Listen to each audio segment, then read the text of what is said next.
Bonjour à tous et merci de nous retrouver sur le plateau d'Un cœur qui écoute, votre émission de spiritualité. Aujourd'hui, nous avons la grande chance de recevoir Sophie Galitzine, Dobro Pajalovat Safi. Voilà. Alors, comme votre nom l'indique, vous êtes descendante de Russes blancs qui sont arrivés au XXe siècle en France. Ouais. Aujourd'hui, vous êtes mariée, maman, vous êtes art-thérapeute, vous êtes danseuse, comédienne. Alors, vous jouez d'ailleurs en ce moment un spectacle inspiré par une foi retrouvée. Il est intitulé « Le fruit de nos entrailles », qui fait suite à « Je danserai pour toi », que certains parmi tes spectateurs sont sans doute allés voir. Alors, nous allons parler de tout cela dans un instant. Juste avant, je vous invite à nous lire un extrait de texte de votre choix. L'émerveillement, c'est précisément le moment où émerge en nous une nouvelle dimension. C'est le moment privilégié où nous sommes soudain guéris, pour un instant, de nous-mêmes, et jetés dans une présence que nous n'avons pas besoin de nommer, qui nous comble, en même temps qu'elle nous délivre de nous-mêmes. Ce moment où nous sommes pour un moment libérés de nous-mêmes, où nous ne sommes plus qu'un regard vers, une attention à, une aspiration vers, quand nous sommes ainsi totalement soulevés, emportés, libérés,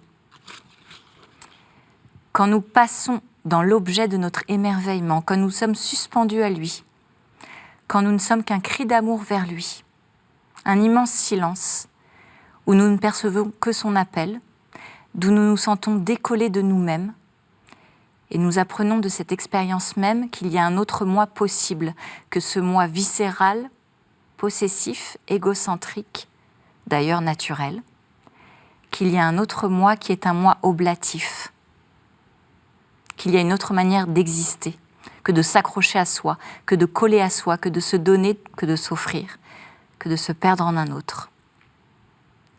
L'essentiel est de s'émerveiller, car lorsqu'on admire nécessairement, on se quitte soi-même.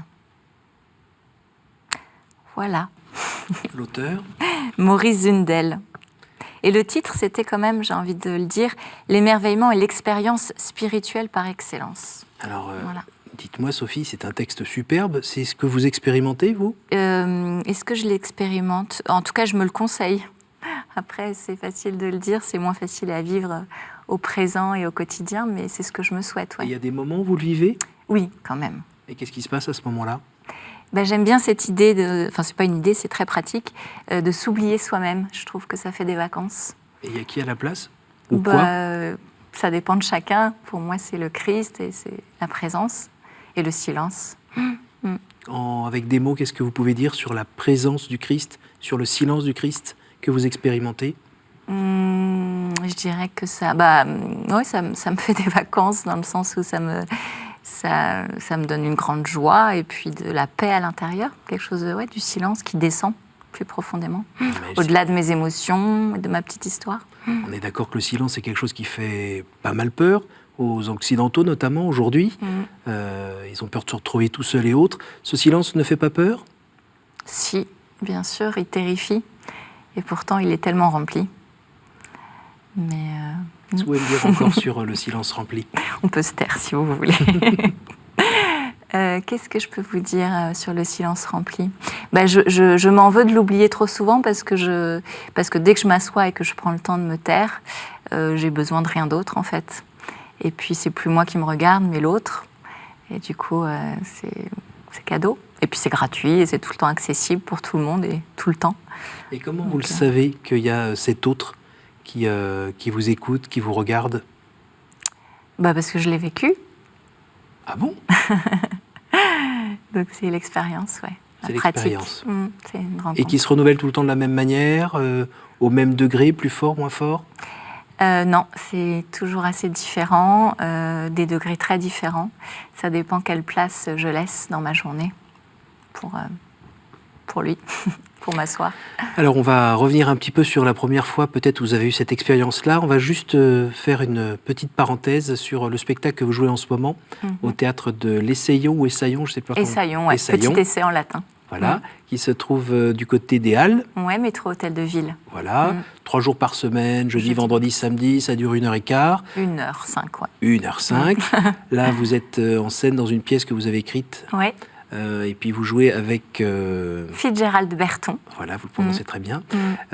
Et cette pièce, Le fruit de nos entrailles, qu'est-ce qu'elle raconte? Elle raconte l'odyssée d'un couple à partir du sacrement du mariage. Donc un couple chrétien. J'espère que c'est une histoire qui s'adresse à tous, sur l'alliance sacrée de l'amour, en fait, et leur traversée avec la croix du quotidien. Ils sont éprouvés dans le quotidien, comme j'imagine beaucoup de gens sur cette terre. Et voilà, en fait, le fruit de nos entrailles, c'est la fécondité de leur couple. C'est pas la fécondité biologique nécessairement. On parle pas de la parentalité dans cette pièce, mais plus vraiment de l'alliance, du sacrement du mariage et du sens de ce sacrement. Et tout d'un coup, un matin, vous avez fait vous grattant sous le menton, vous avez dit tiens, je vais écrire une pièce là-dessus. Non. C'est un soir où je jouais Je danserai pour toi. Il y a un prêtre qui est venu voir le spectacle. Il y a beaucoup de prêtres qui sont venus voir le Je danserai pour toi et qui m'a dit autour d'un verre qu'il fallait continuer et écrire la suite. Et à la fin de Je danserai pour toi, elle rencontre son mari, le personnage qui s'appelle Louison. Et du coup, voilà, j'ai eu envie d'écrire sur le couple. Et vous l'avez senti comme un appel, comme une mission? Bon, c'est un peu prétentieux de dire ça. En tout cas, j'ai dit oui tout de suite, ouais. Et moi, je vis ce couple et je trouve que c'est très dur et que c'est en même temps magnifique, mais que c'est vraiment une croix aussi. Et du coup, j'avais envie de parler de cette fécondité, cette joie dans la croix et comment trouver les ressources pour traverser sa vie, toute sa vie ensemble, quoi. Alors, et pas zapper l'affaire au bout de 5 minutes ou 5 ans. Ça, on l'entend bien, le message, notamment à la fin du spectacle, où vous nous rappelez, sans être dans le prêchi-prêcha, que bon, les gars, on n'est pas chez les bisounours, et c'est pas juste parce qu'on s'aime, c'est pas juste grâce à la grâce, pardon pour la pauvreté de mon vocabulaire, mais il y a aussi vraiment, vous le rappelez, la volonté qui fait que on peut s'efforcer de durer. Et apprendre à aimer. Voilà. Parce qu'on est un peu... Enfin, moi, en tout cas, je suis assez limitée, donc j'ai le désir d'apprendre à aimer, ouais. Le spectacle d'avant, de quoi parlait-il ?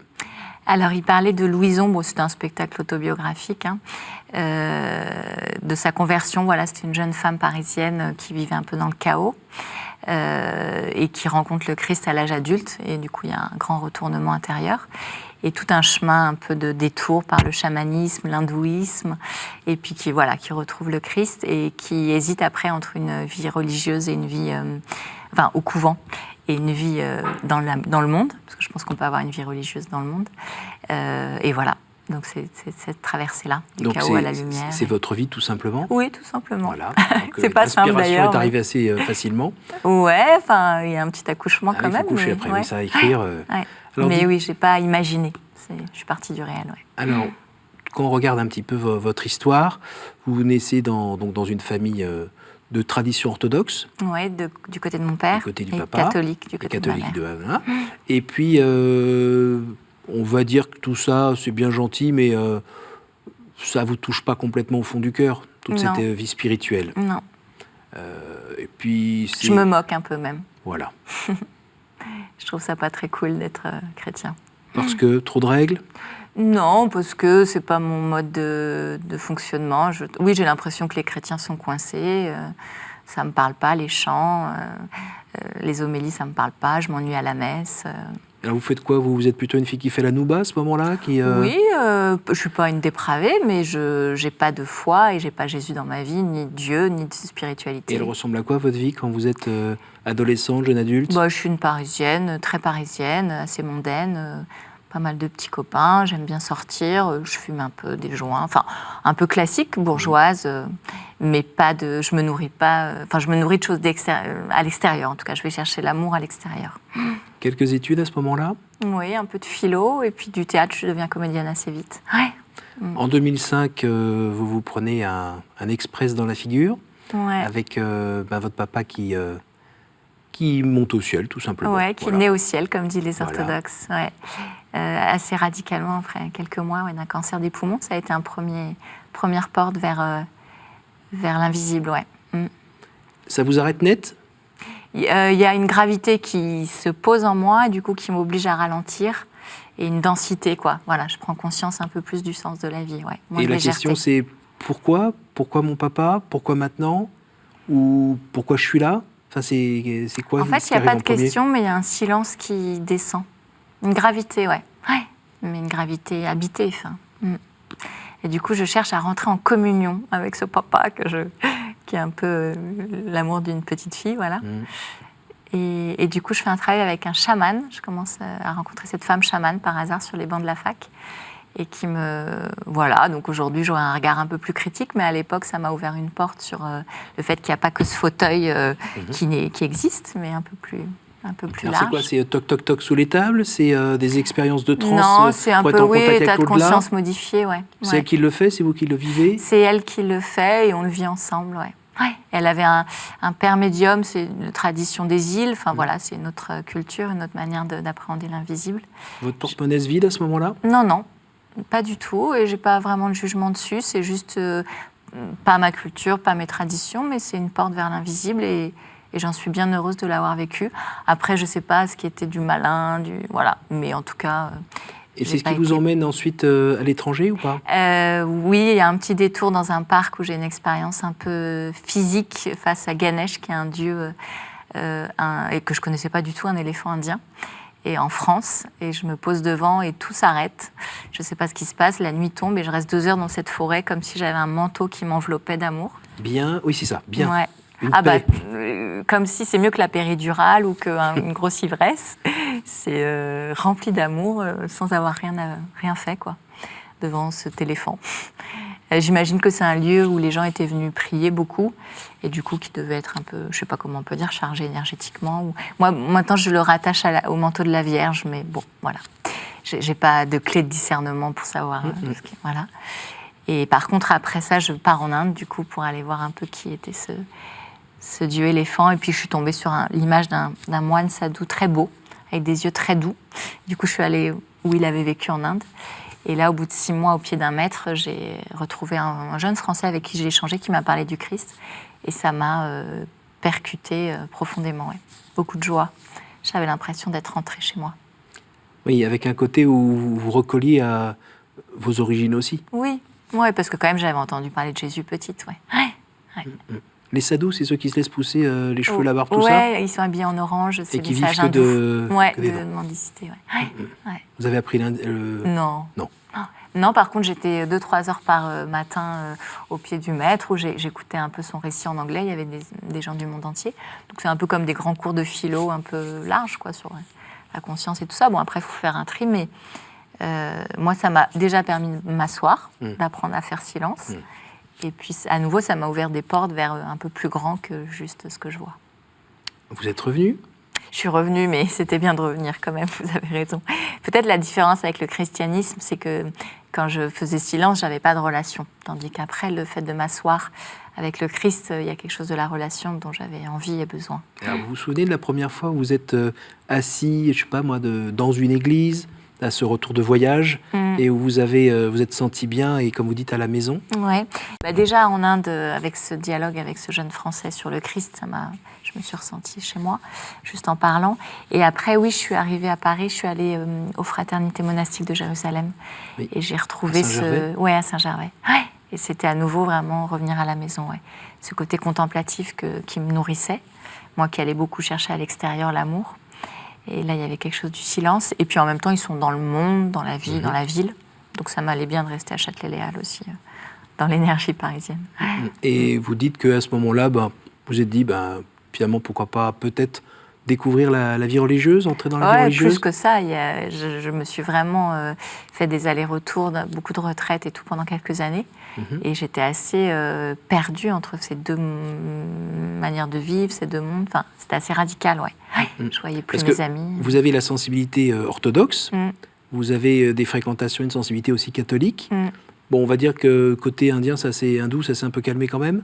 Je prie pas devant Ganesh, voilà, ça c'est clair, ouais.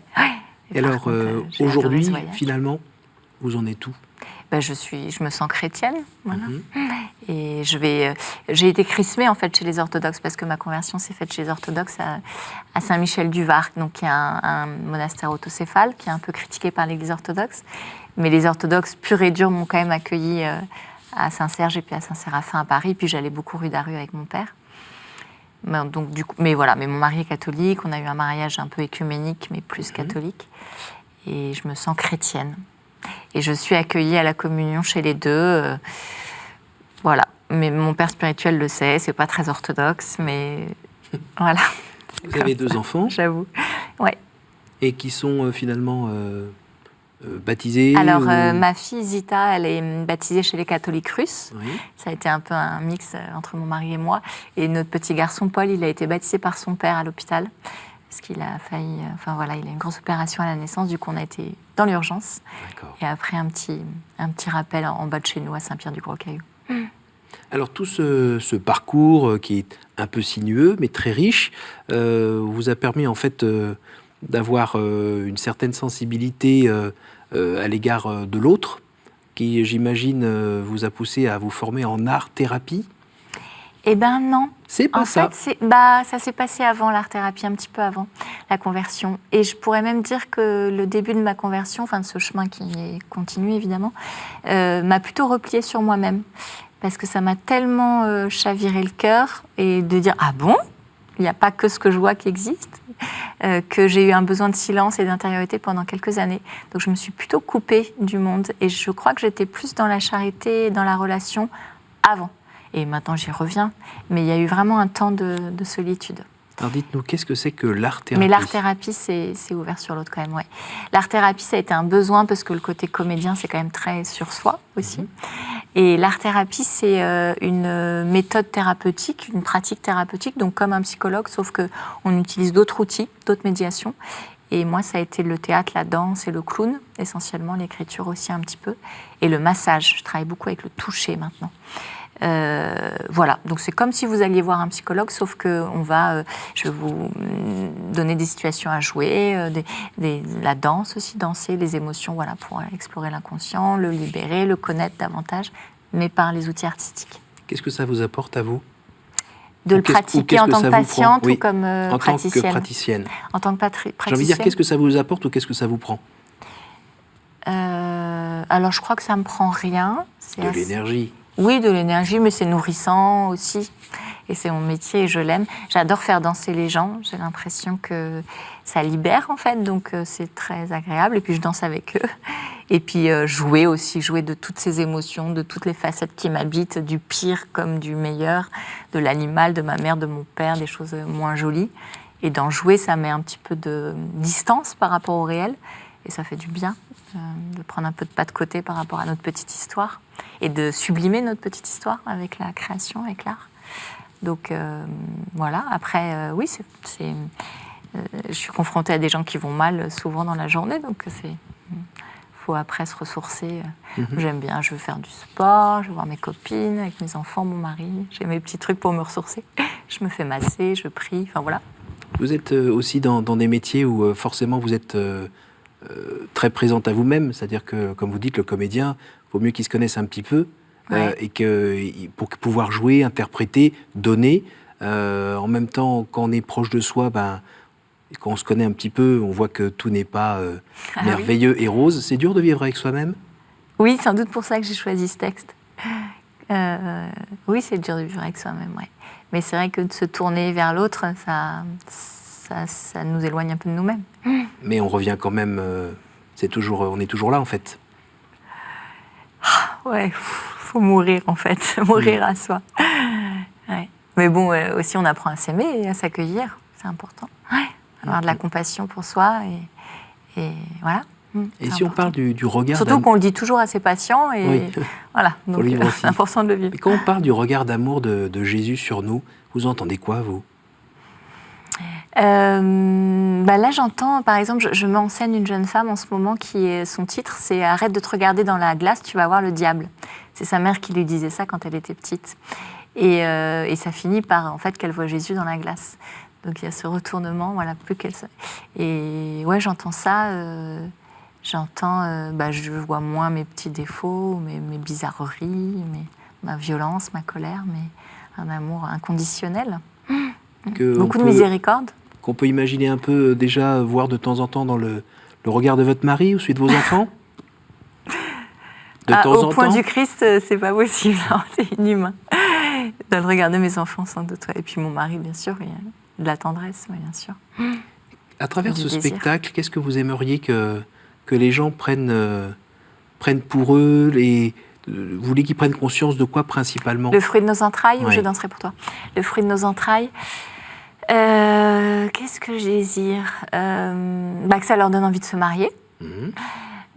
Déjà, de dire oui de manière radicale. On fait beaucoup le parallèle entre la vie religieuse et le mariage dans ce spectacle. Je prends appui sur un ami qui est devenu moine et ça me fascine, ce grand saut.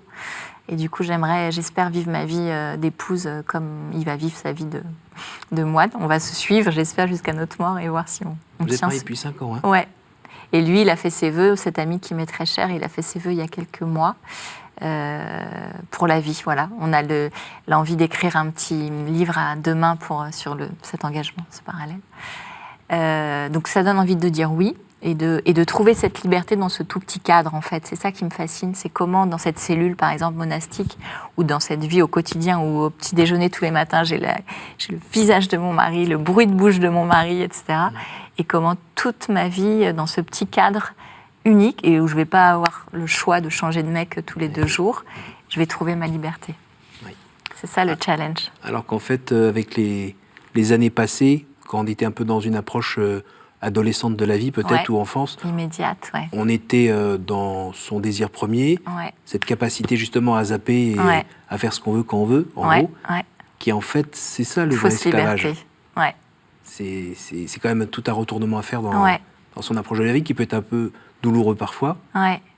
Parce que quand on a l'impression, qui est aussi, à mon avis, un peu erronée, d'être prisonnier de soi et de réaliser qu'on va vivre toute sa vie avec soi, c'est peut-être parce que soi prend peut-être un peu trop de place et qu'on n'ouvre peut-être pas assez à l'autre. En fait, c'est ça le challenge et le truc magnifique, c'est que du coup, on n'a pas le choix que de laisser faire, d'ouvrir, de se dégager de soi-même, sinon on va crever d'ennui et de non-désir et de colère. Enfin voilà, mais là, c'est tellement dur, ce quotidien, qu'on n'a pas le choix que d'être vraiment avec Dieu au quotidien, quoi. J'avais une amie hier qui me disait que le prêtre l'avait regardée dans les yeux en lui disant « Donc vous avez choisi la croix ?» Et elle a dit « Oui », mais vraiment en sachant qu'il y avait cette joie et cette fécondité dans la croix. Mais je ne sais pas comment c'est entendable si on ne l'a pas vécu, ça. Il y a une phrase qui est peut-être plus large et qui peut peut-être plus parler aux gens qui n'ont pas cette expérience de la fécondité ou de la joie dans la croix.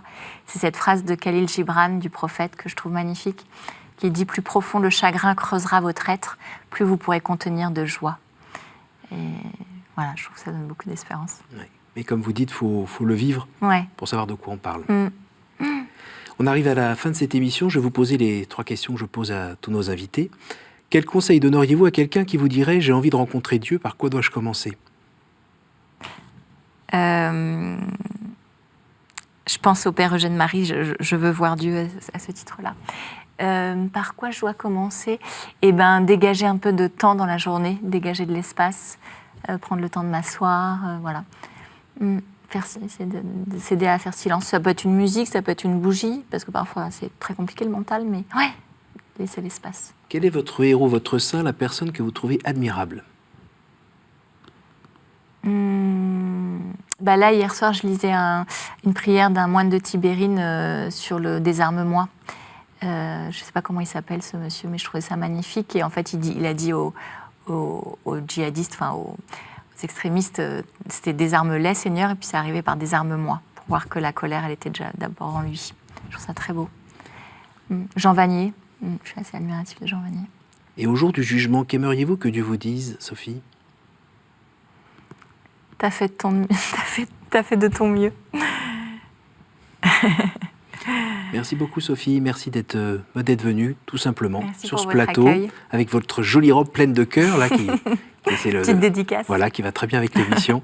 Merci beaucoup. J'invite évidemment les téléspectateurs à aller voir votre spectacle, Le fruit de nos entrailles, au théâtre de l'Essayon, donc à Paris. Je crois que c'est jusqu'au 30 mars. Mais, 31 mars pour 31 le moment. mars. Mais il vaut mieux pas trop tarder à y aller, parce que ça se remplit vite, cette salle. Merci à vous tous pour votre fidélité. Pour revoir ce programme et le partager autour de vous, un site ktotv.com. À la semaine prochaine.